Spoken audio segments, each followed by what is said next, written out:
Good morning. Good to be back.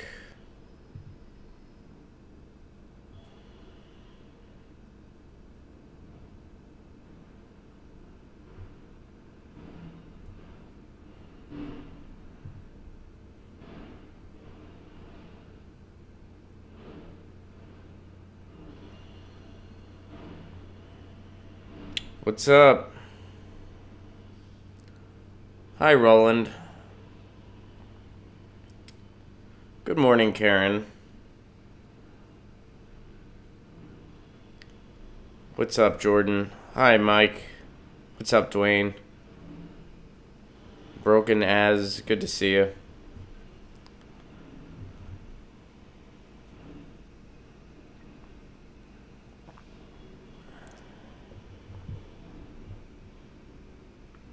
What's up, JoJo? What's up, DC?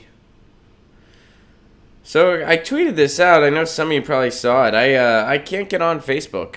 We're not gonna be able to we're not gonna be on Facebook today because I can't get into my Facebook, which I think we're gonna be talking about a little more. Thank you, Andrew. I appreciate that.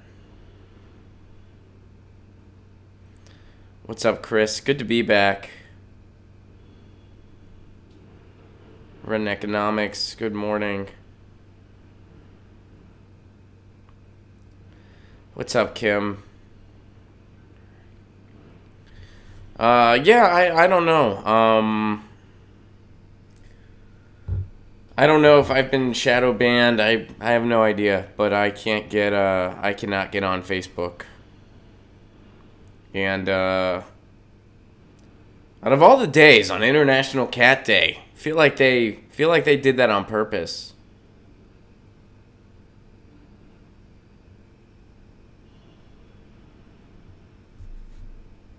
Am I okay? Yeah, I'm gonna live. I'm just curious what happened.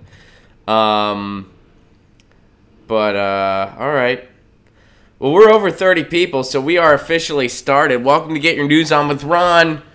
We were off earlier this week. Monday. What happened Monday? There was some reason. Oh, yeah, Monday I had a film shoot. I couldn't be here. The film shoot was fun. Tuesday I got called into Aggressive Progressive, so I couldn't be here. That was fun, too. But I, of course, do miss being here. I like being here. And, yeah. So I put a PSA out there saying that, hey, I'm not on Facebook. Is anyone else having problems logging into Facebook? And most people are just telling me that they quit Facebook, which all power to you. Thank you, Daniel. I missed you guys too. Karen, thank you so much for ordering a shirt. And for anyone that doesn't know, my online store is open now. You can go to ronplacone.com for that link. And for everybody that orders a shirt this week, you get free buttons. I got buttons made, and I freaking love them. And they were made by the local punk shop down the street. And you get free buttons if you order a t-shirt for this month only. So order them before August is over. Anyway, so let's get into this. So, interestingly enough, I can't access my Facebook right now. I don't know why. But I think we got to talk about what's been going on. To start the show, I really want to talk about the Alex Jones thing. I know a lot of people have different opinions on it.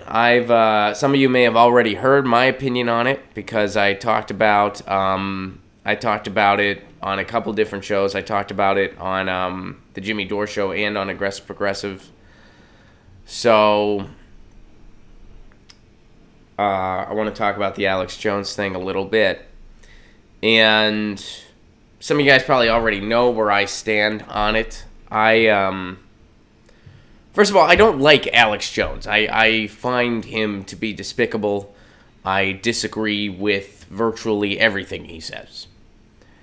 However, I felt this way before Alex Jones, so I still feel this way now. I'm not going to let the fact that I dislike Alex Jones change the way I feel about a certain issue. And the way I feel about something as big as Facebook or Apple is that at this point, they should have to abide by the First Amendment when it comes to banning content.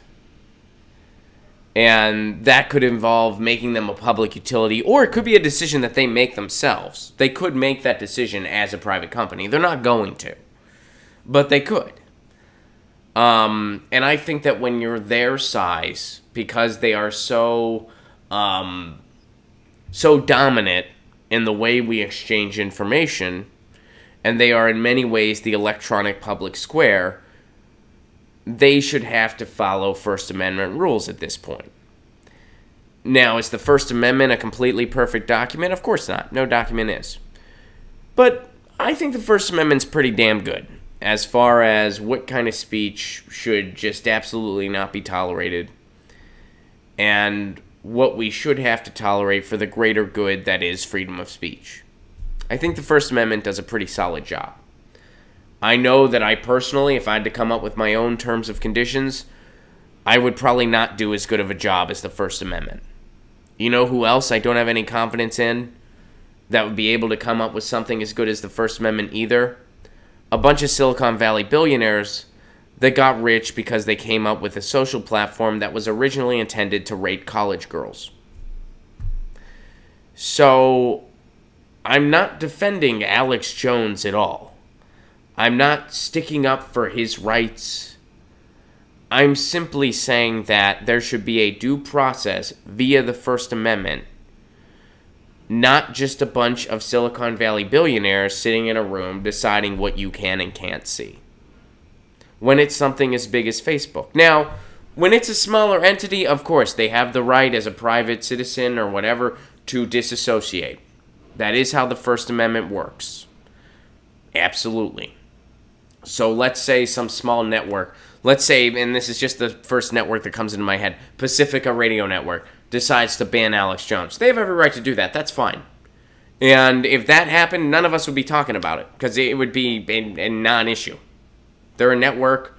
They have the right to disassociate. Alex Jones has the right to say whatever he wants within First Amendment parameters, and that has consequence. Some of the consequence might be some entities don't want to work with you. That's fine. But again, we're talking about something as big as Facebook. They should have to abide by public utilities rules and abide by the First Amendment. I felt that way before this happened with Alex Jones. So I'm not going to change the way I feel about that issue just because I don't like Alex Jones. And it's very interesting to me to see people that are supposedly on the left defending the, quote, corporate personhood of Facebook just because it involves somebody they don't like. And as of the recording of this, I am unable to access my Facebook. I posted on Facebook that I think they should have to follow the First Amendment. And I even put a disclaimer. I don't like Alex Jones. I disagree with everything that guy stands for. And here's the other kicker here. If they followed First Amendment guidelines, there is a chance Alex Jones would still be banned. And I don't have any opposition to that. If the headline that would have came out earlier this week said, Alex Jones found guilty of violating the First Amendment via a court of law, via constitutional lawyers, as a result lost his Facebook page, I would expect that to happen. I'd be like, yeah, okay. And I don't want to say definitively that, yes, Alex Jones has violated the First Amendment, A, because I'm not a constitutional lawyer, and B, because I'm not super fluent in the guy's catalog. But I know there's suits out there in regards to Sandy Hook. There's laws in regards to libel. So, yeah, there's a chance that even if Facebook did what I'm calling for, Alex Jones would still be banned anyway. So in no way am I defending Alex Jones. That's not the issue here. I'm simply calling for transparency when it comes to a giant as big as Facebook. And I think the First Amendment's the way to go. And I'm surprised there's been so much opposition to that idea. If you're on the left, especially the anti-war left, I would think free speech is something you'd take very seriously. And again, I can't access my Facebook right now. I'm not able to get onto my Facebook. That is new as of this morning. I went to log on to Facebook. I could not. I tweeted out a question. Apparently, there is one or two other people that tweeted back at me. They are also having the same issue.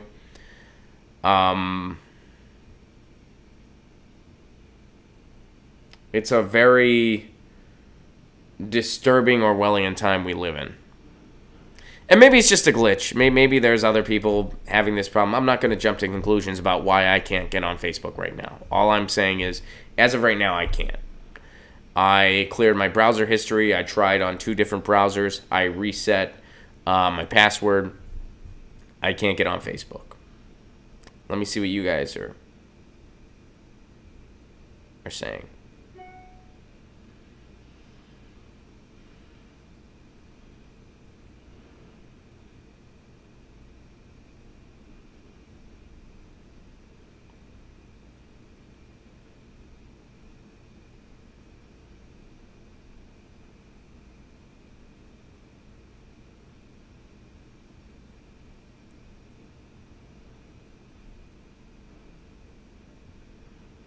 This is why I hate the Russian nonsense. When we have real election issues, it's so frustrating.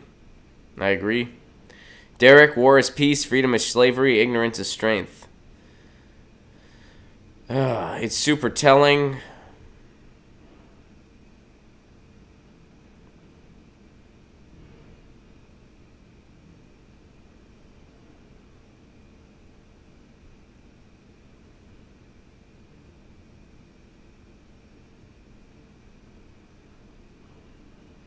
Do I think they've blocked me? I don't know. I don't know. Marcus, you sent me an article about left writer getting Twitter banned. Cool. We'll have to check that out. JT, you mean you're not a Constitution surgeon? Yeah, I can't claim surgeon. But I do think that that the First Amendment's better than some privacy policy written by Silicon Valley billionaires.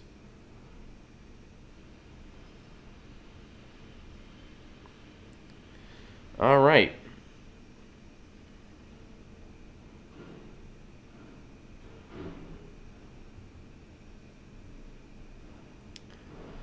Let's see what you guys are talking about.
All right, this is from Jess.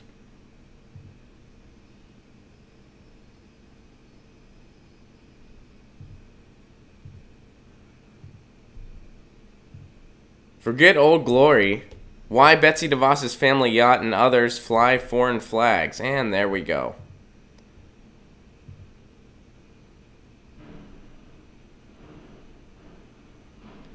When the DeVos's 164-foot yacht was untied from a Huron, Ohio dock, it was flying a flag of the Cayman Islands.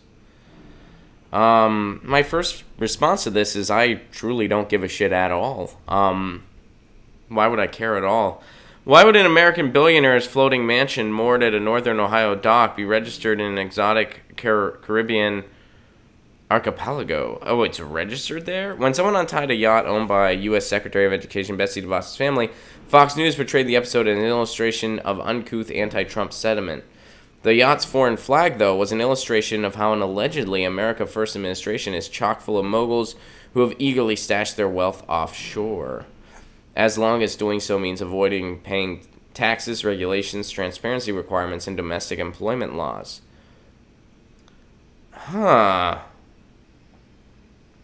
A flag of convenience allows American yacht owners to effectively characterize themselves as foreigners for tax purposes.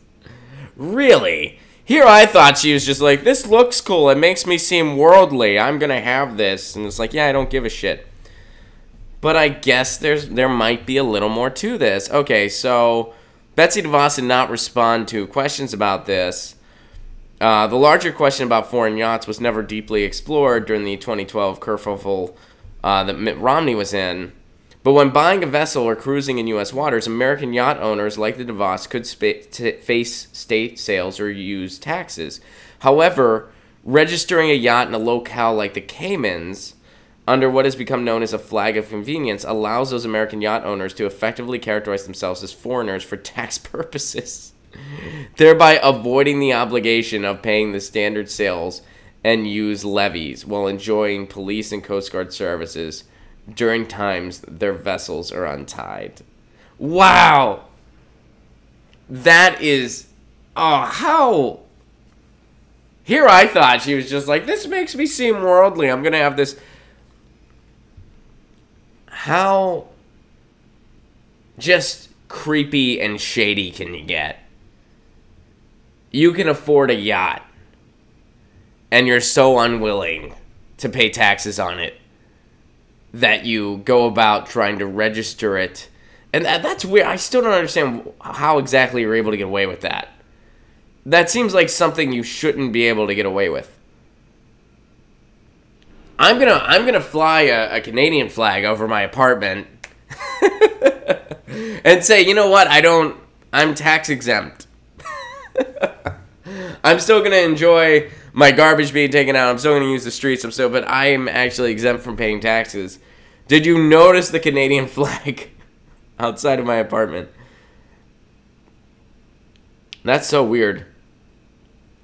That is really weird. Jesse, thank you for sharing that.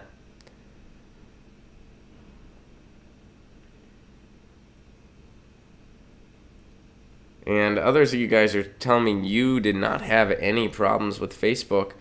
Yeah, I don't know what's going on.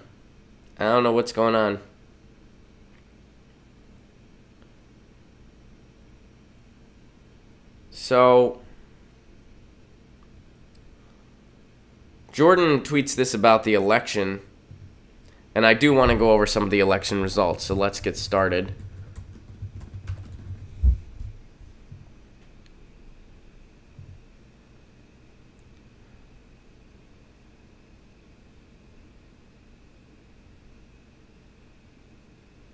And you know what? We'll go over this article, and then I'll pose the question to you. What are your guys' feelings about the election results? I feel like, once again, they're kind of mixed at best. And I think we're still waiting on a few things, too. At least last time I checked, that was the case. Egyptian-American loses race for governor position in Michigan. And, yeah, Abdul al-Sayed, He won 31% of the vote, and his opponent 51%.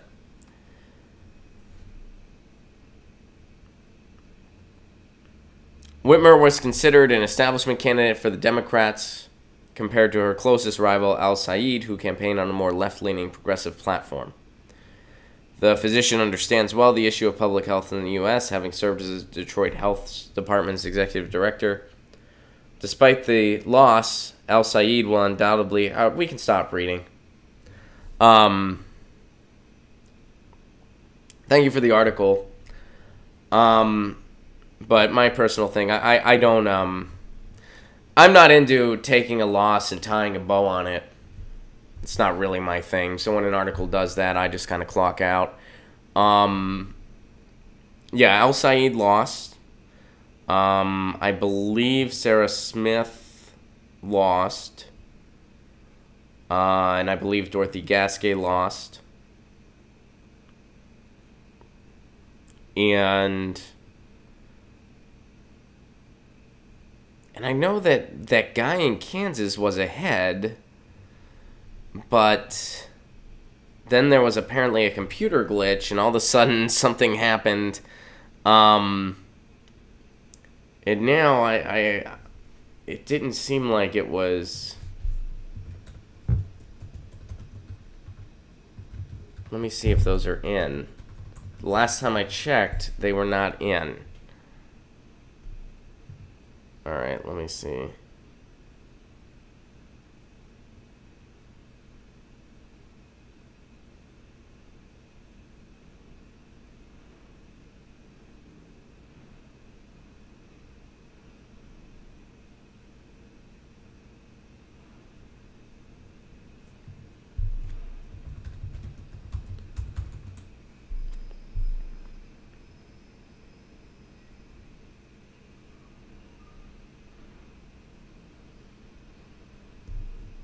So now it's saying Brent Welder lost.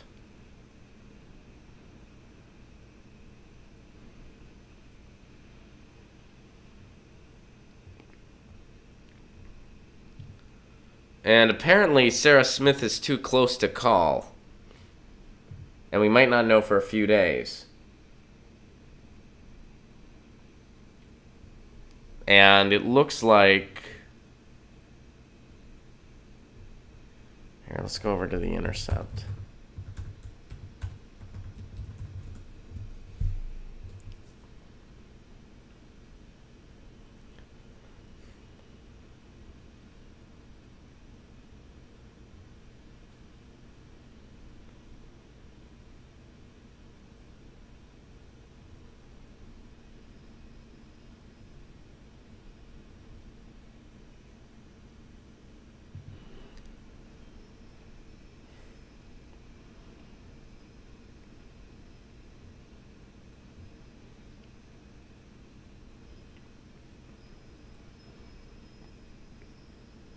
Here's a pretty good summary, I think.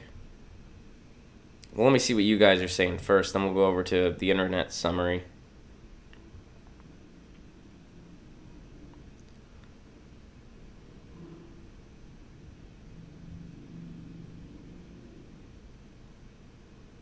They called it this morning.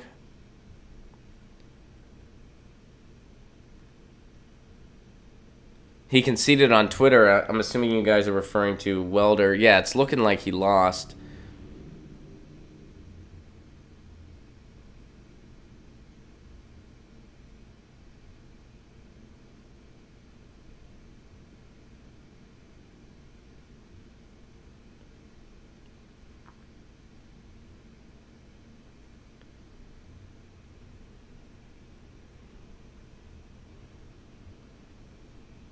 All right, so let's go to this article. Oh, uh-oh. There we go. All right, sorry about that.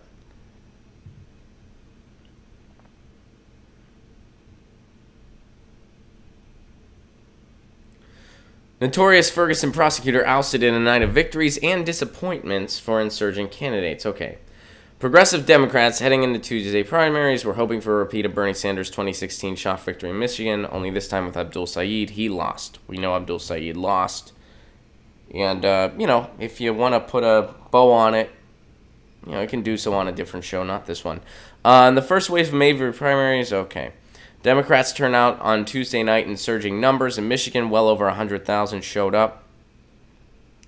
The enthusiasm among Democrats meant that Republicans needed everything they had in an Ohio special election. Republicans struggled to pull ahead by even 1 percentage point despite a rally by Trump. Race is still too close to call, as of right now. Rashada Tlaib, a progressive community organizer and former state legislator endorsed by Ocasio-Cortez, led in the race to replace John Connors in Congress. Okay, in Kansas, the Democratic Socialist duo campaigned for Brent Welder. And it looks like... So, this guy was ahead.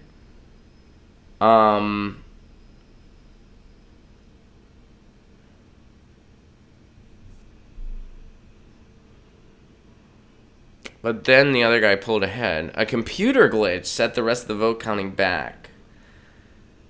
It is weird that there was a computer glitch and then all of a sudden it's looking different. That's weird. I'll just say that. That's weird.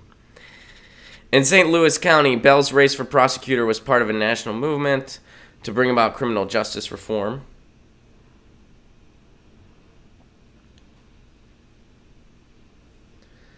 Elsewhere in St. Louis, Ocasio-Cortez campaigned hard for Cori Bush, a pastor, single mom, and nurse who challenged Lacey Clay Jr. And I believe Cori Bush lost.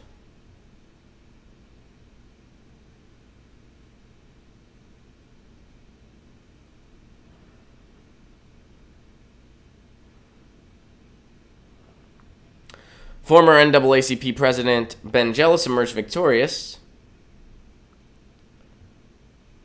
So they're kind of just doing an overall summary here. In a sense, the primary victories were the easy part. The true test for populists and progressives like Welder, Thompson, Kara Eastman in Nebraska, and other candidates will come when their message is put up for scrutiny and up for grab seats in a general election.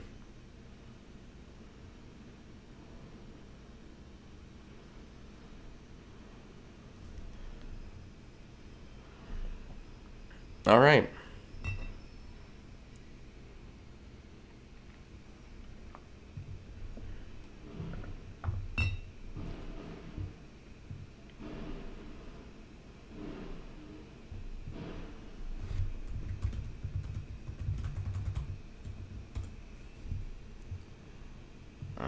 Let's see.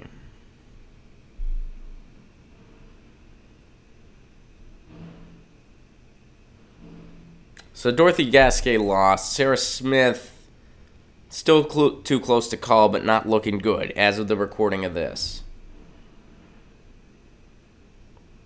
Washington 6th. Good news. And another thing worth noting, Missouri struck down right to work by fairly overwhelming numbers.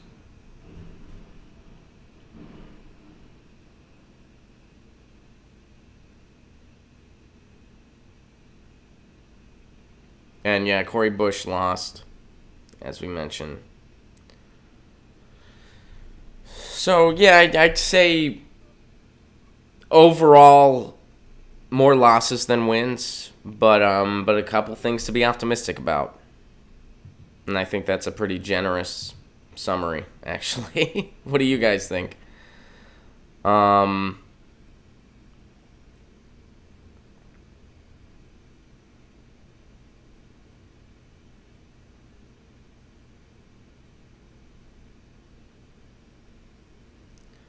Let's see. Greg Palast noted that 500,000 people were kicked off the voter rolls in Ohio. Rob says a miserable night. Missouri did good. All right.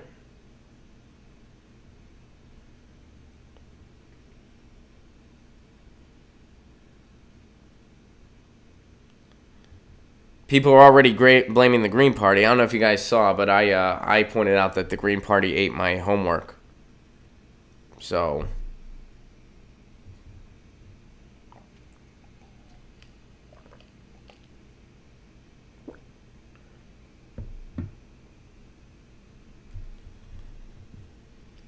yeah.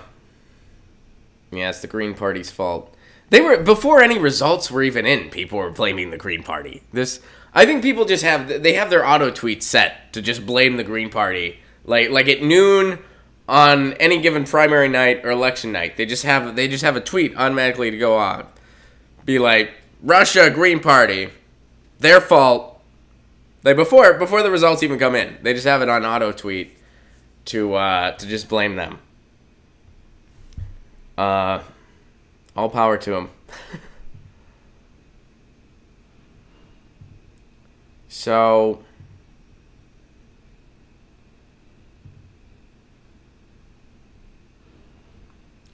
yeah, some things to be optimistic about. The right to work thing is a big victory. But we definitely saw some pretty significant losses.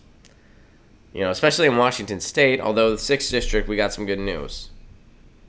6th District, as Pasta points out, progressive Jessa Lewis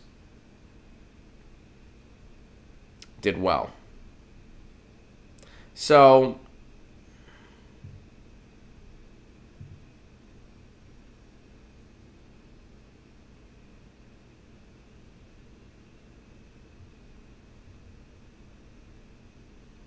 Brian says, Jill Stein ate my homework's dog. That's funny.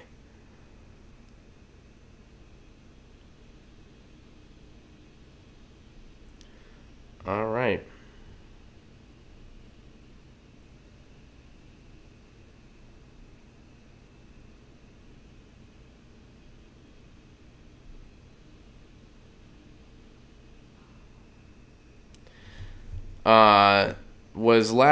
Tim asks, was last night such a disappointment for progressives considering? I would say overall, yes.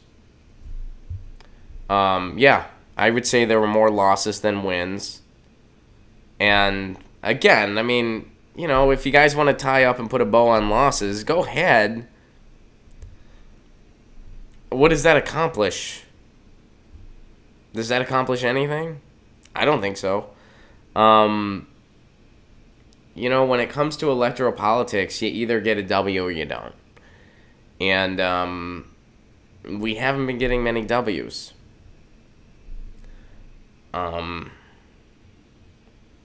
So, yeah, I mean, there's a few victories, there's a few reasons for optimism, there's a few policy reasons for optimism. But I would say overwhelmingly, a loss is a loss. Things didn't go good in Michigan. There were some reasons to be optimistic in Missouri, some not. Claire McCaskill's still in there.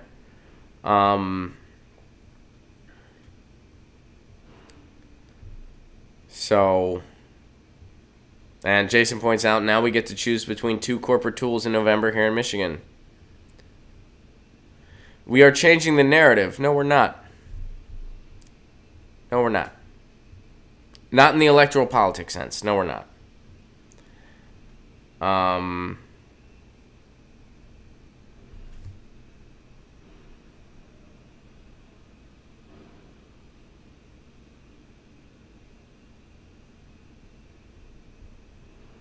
Let's see.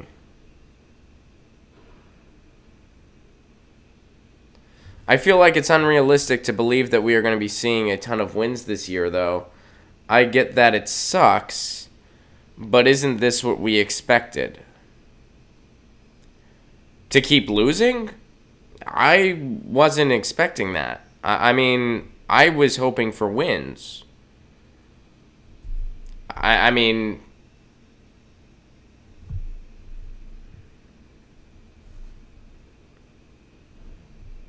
it's not about, like, what you were... I don't know what to say to that. I mean, I've certainly casted votes before where I knew the person I was voting for had no chance. Absolutely. You know, usually on big levels like the presidential level or something like that, I certainly don't go into smaller races thinking, yeah, there's no chance.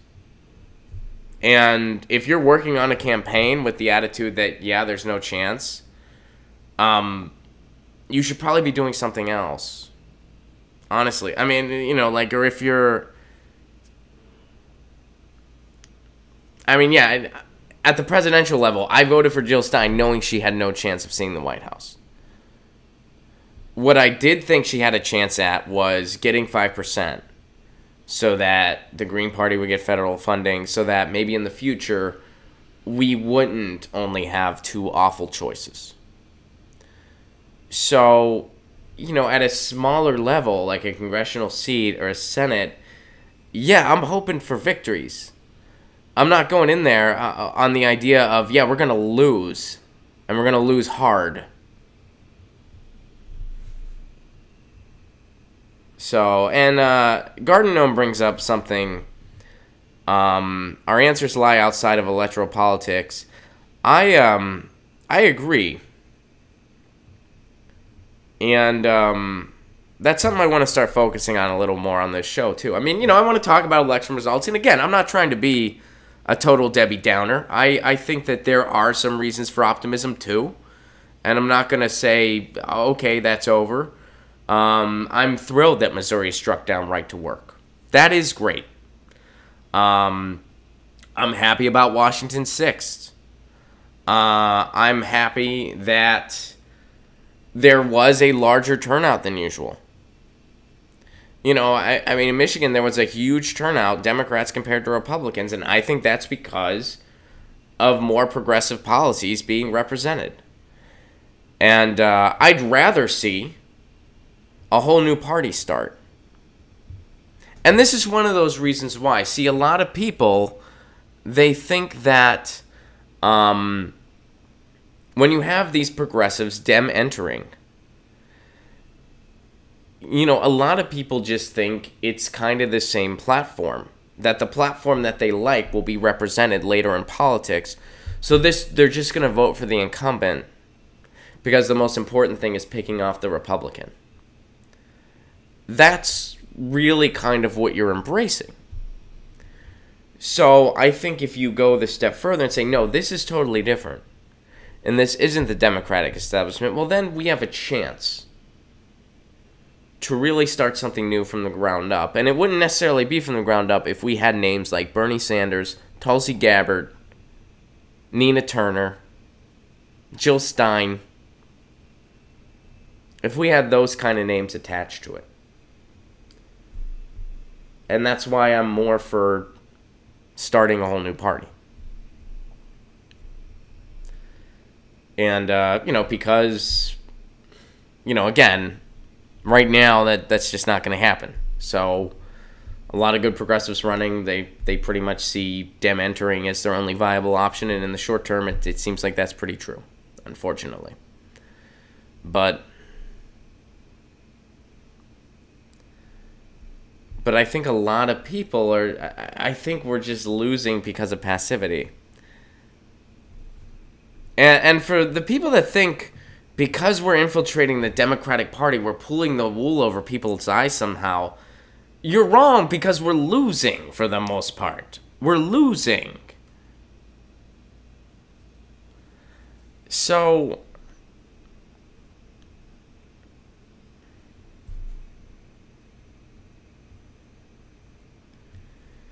Casella West, I can't even convince my friends that Russia is a scam. This is going to take time with our media feeding the beasts. Yeah, I'll let you guys know when I, I'll let you guys know when I get back on Facebook, if I get back on Facebook. I don't know what's going on.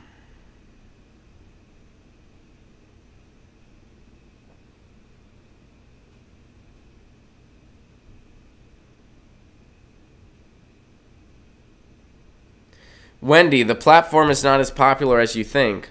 Polls are inaccurate everywhere, but the ballot box. Well, single-payer healthcare is favored by over 60% of Americans.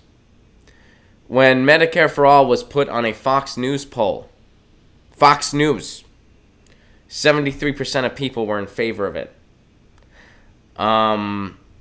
Bernie Sanders gets standing ovations in the heartland. Ocasio-Cortez is filling up stadiums.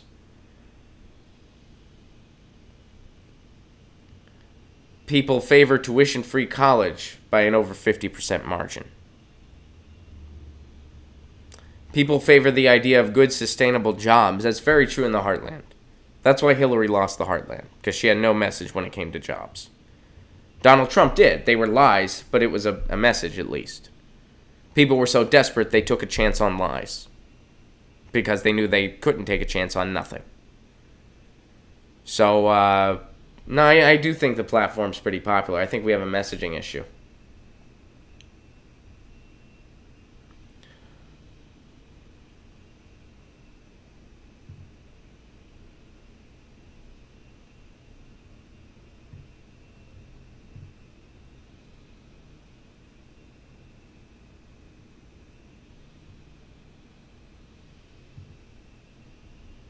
Alright, let's see what else you guys are talking about.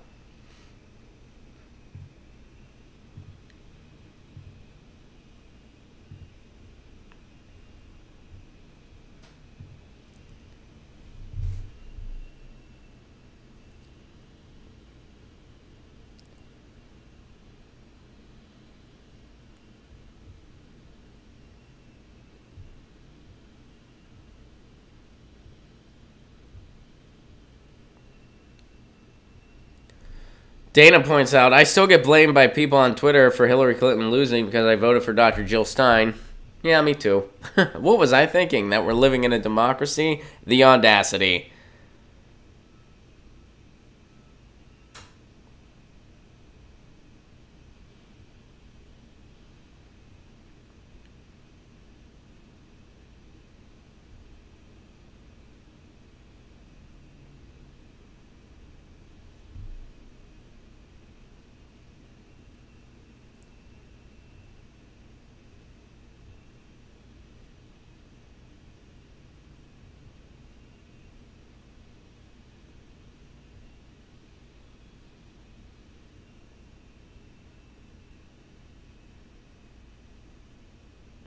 Alright, sorry guys. I'm having trouble finding the timelines today. I don't want to skip over people, so I apologize for the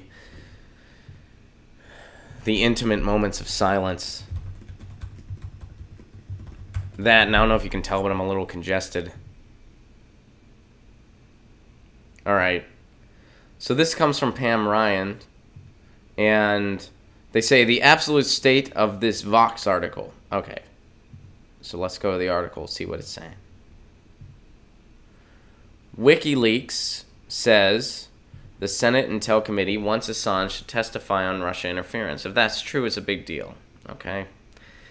The Senate Intelligence Committee has asked WikiLeaks founder Julian Assange to testify privately about Russian interference in the 2016 election. We know this because WikiLeaks, well, leaked the letter.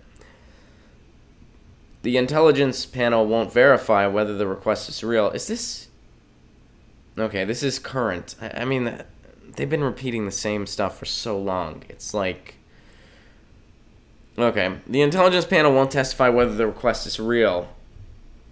Or won't verify, excuse me. But if it is, and Assange officially agrees to be interviewed about possible collusion between Russia and Donald Trump's presidential campaign, it would be a big deal. Here's why. After members of Russia's military intelligence unit hacked and stole emails...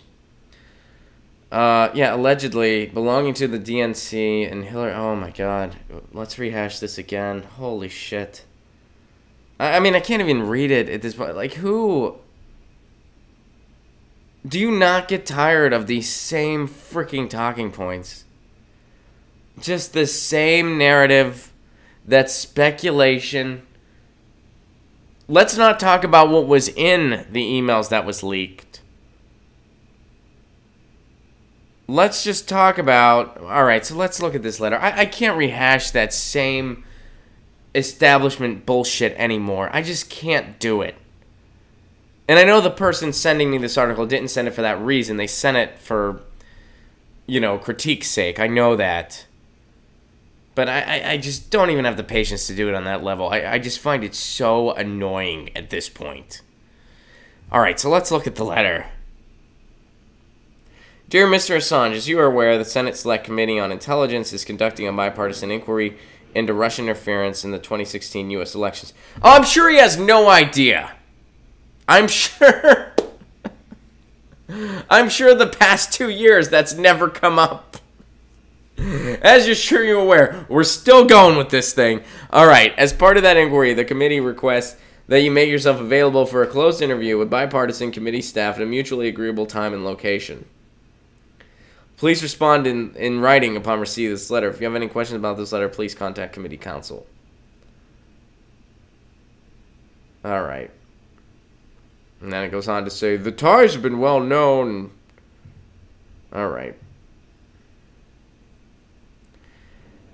I'll say this, if I was Julian Assange, I'd have a hell of a lot of conditions before I'd agree to something like that.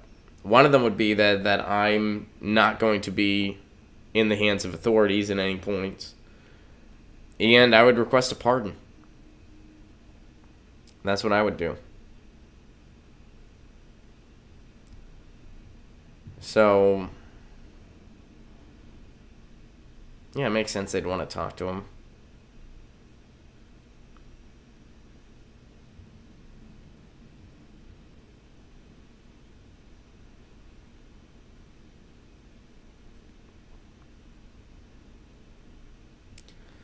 So let me see what you guys are saying in the chat.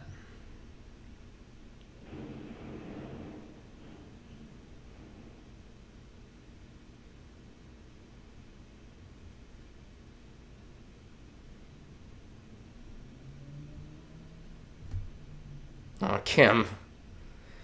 That's very, very generous of you, Kim. Thank you very much. That is incredibly generous of you. And I hope to see you in San Francisco. I hope you're coming out. Just let me know so I can get you on the guest list. And, wow, thank you. That's incredibly generous of you. Thank you.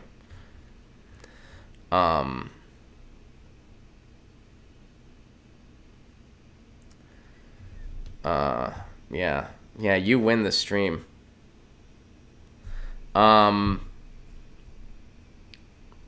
And you won it. That's awesome. I would love to, Russ. I would love to. And, you know, I hope I'm not being a Debbie Downer when I'm talking about election. I mean, I know I was pretty pissed off the night after California's election results. And I made no qualms about it. I was ticked off. Here, I'm like, okay, there's reasons for optimism. There's reasons to be disappointed. I mean, that's just the reality. And someone requested, okay. I don't know if I still remember it, Mars, but let me try for old time's sake.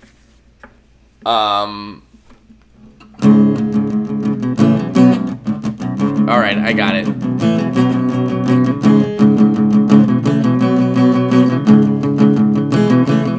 With the Religious Liberty Task Force, the Religious Liberty Task Force, with the Religious Liberty Task Force, yeah.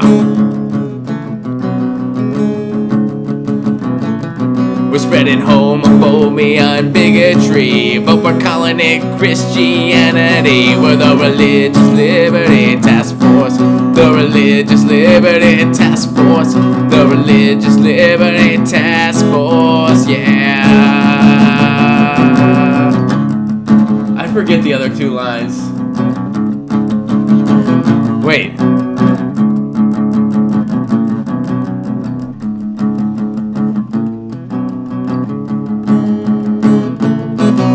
A whole new task force of our own. We'll be creepier than that Colt from Game of Thrones. We're the Religious Liberty Task Force, the Religious Liberty Task Force, the Religious Liberty Task Force, yeah. How we're fixing Flint, thoughts and prayers. How we're fixing healthcare, thoughts and prayers. How we're fixing wages, thoughts and prayers. You get it. We're the Religious Liberty Task Force, the Religious Liberty Task Force, yeah. I know I forgot some of it, but There's my short-term memory for you. All right, guys, here's how we're going to end today. We're going to end today with an article I tweeted out a little bit ago that that I think should be just required reading for right now. Like it should just be required freaking reading for everybody. And I had to go through it on this show because I just think it's such an important, amazing article. And Chris Hedges wrote it. And here we're going to it. The useful idiocy of Donald Trump. All right, we're just going to skim it because we only have so much time left. But here we go. This is a repost. This was actually written in January 28th, 2018. It is still just as valid right now. The problem with Donald Trump is not that he is imbecilic and inept. It's that he has surrendered total power to the oligarchic and military elites. They get what they want. Trump, who has no inclination or ability to govern, has handed the machinery of government over to the bankers. Once democratic institutions are hollowed out, a process begun before the election of Trump, despotism is inevitable. The press is shackled, corruption and theft take place on a massive scale. The elite's moral and intellectual vacuum produced Trump. They, too, are con artists. They are slicker than he at selling the lies and more adept at disguising their greed through absurd ideologies such as neoliberalism and globalization. But they belong to the same criminal class and share many of the pathologies that characterize Trump. Trump, backed by the most retrograde elements of corporate capitalism, including Robert and Rebecca Mercer, Sheldon Adelson, and Carl Icahn, is the fool who prances at the front of our death march. The elites and dying cultures turn everything into a commodity. The elites, lacking a vision beyond satiating their own greed, revel in the intoxicating power to destroy. As long as Trump serves the interests of the elites, he will remain president. If for some reason he is unable to serve these interests, he will disappear.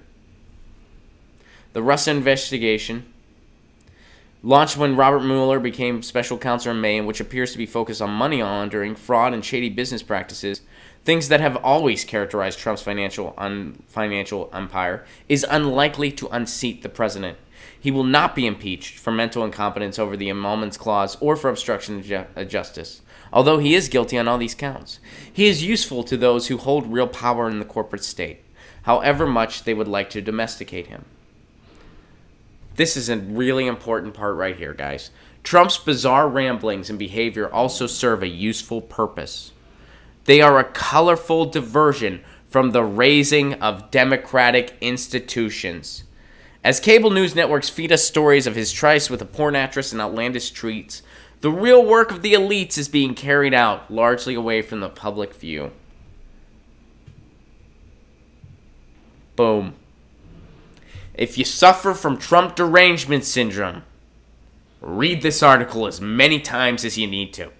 If you suffer from Trump denial syndrome, read this article as many frickin' times as you need to. Trump derangement syndrome are the people that think everything was hunky-dory and then Trump got here. No, the elites have been doing this for a long time.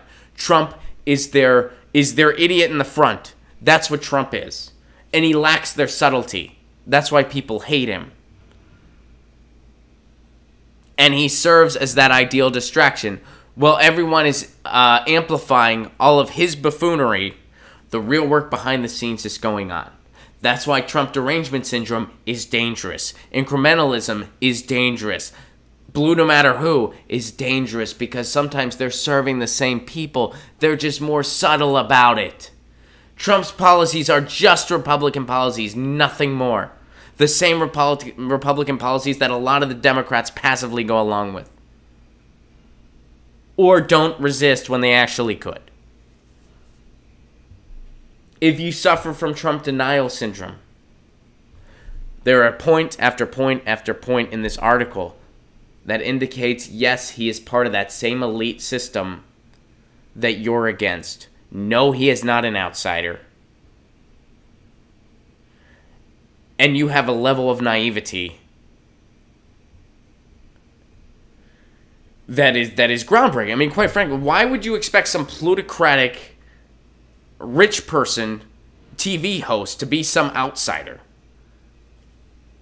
And I know some people really bought that because they were so desperate. And, you know, I'm not trying But it's time to admit you were wrong. If you have Trump denial syndrome, it's time to admit you were wrong. See what you guys are saying in the chat.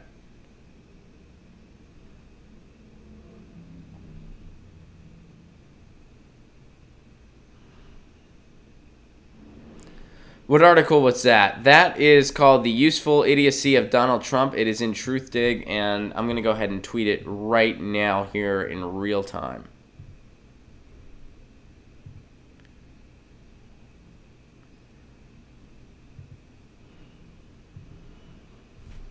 Let me go ahead and give it a Get Your News On with Ron.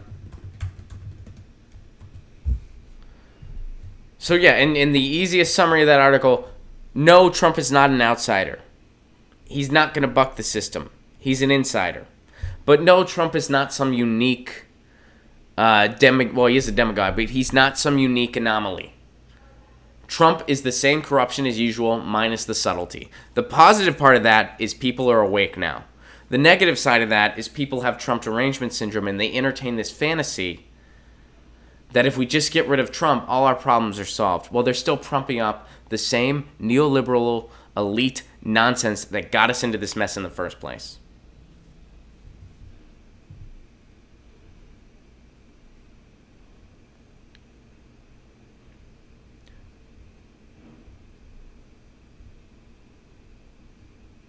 So guys, we are totally out of time. I hope you guys got as much out of that article as I did. I freaking loved it. Kimmy, thank you so much.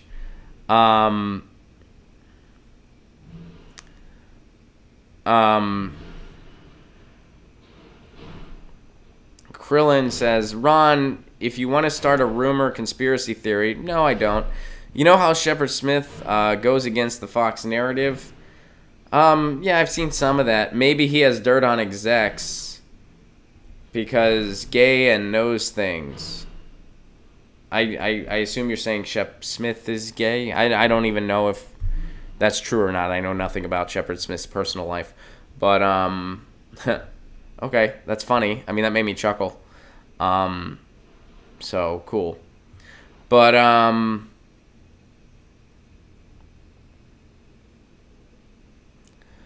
that is funny. So, guys, thank you so much for being part of this. Kim, thank you so much. That was so ridiculously generous. Very kind of you. And you know what, guys? I wanna be positive. I really do. And again, there were some things to be positive about via last night. Let's not only focus on the negative. Let's focus on the big picture. But, you know, my thing is, let's not tie up and put a bow on losses either. That's not going to get us anywhere. Sometimes you gotta kind of give everybody a munch, and myself included. You know, you just, you know, yeah, man, punch in the arm. Like, come on, man. You bounce back from a loss. You don't let it consume you, but you don't tie it up and put a bow on it either. That's just, and maybe that's, you know, maybe that's kind of like the Western Pennsylvania in me coming out, you know. But here's the thing. I want to focus on stuff that's not quite as electoral politics-y. And so let's start doing some of that. I really do. I feel... I'm not saying electoral politics isn't important, nor is it not fun to talk about or constructive to talk about. I do believe all those things are true. But I don't want to just be only a focused on electoral politics show. You know, I really like it when we have guests like Mel Telkarabne on. When we focus on causes, as Wolfster just pointed out in the chat, municipal internet. And again, I'm still fighting that. Oh, and it is International Cat Day. So I guess there's only one truly appropriate way to end the show today. Stand by. Lucy, where are you? You're requested. You're contractually obligated to appear. Lucy! Lucy! I hear you. There you are. Lucy! Oh, I know. Lucy, it's your day. It's International Cat Day. And look at you just rock starring it up. Lucy, say hi. Can you guys... Yeah, there she is. Look, she's so happy. It's her day and she knows it. Religious Liberty Task Force. She had a nice brush. She's going to have some treats today.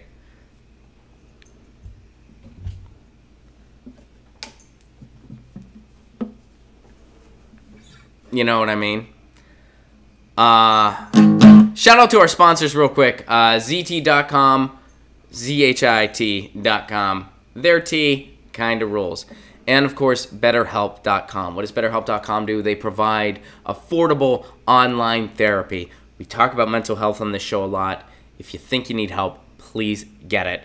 And if you don't have decent health insurance, you can't afford in-person psychological visits, this could be an affordable alternative for you. You do have access to your counselor 24/7. They provide quality online appointments. BetterHelp.com. If you need help, do not hesitate to get it.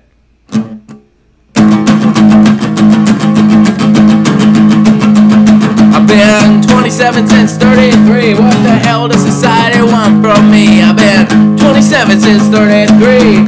Age is just a myth to me. I've been 27 since 33. You can say I'm an old soul. I've been 27 since 33, and I still need rock and roll.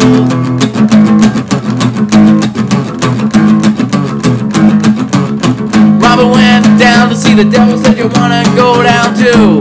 I said, Robbie, that seems a little bit heavy for me, but you do you.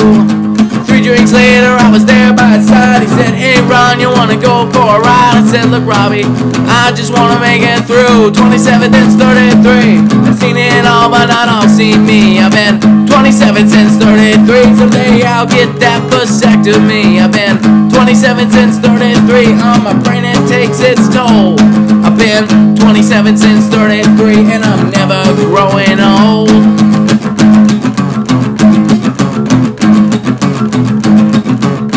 Robert said, hey devil, I wanna be the best that there'll ever be. The devil said, look fool, I can do that for you, but you gotta do something for me. You'll be the best there'll ever be, but at 27 you'll die. And your friend over there with the long red hair will be the same age forever. He'll be the same age forever. He'll be the same age forever that he is tonight. 27 since 33. I've been 27 since 33. I've been 27 since 33. I've been 27 since 33. I've been Ron Placone. I am not able to get on Facebook right now. I love you all very much. You know the drill. If you want to support this show on the sustainable level, patreon.com/Ron Placone. I will see you tomorrow at 10 a.m. Pacific Standard Time. Yes, we are back. I will be back tomorrow. Peace.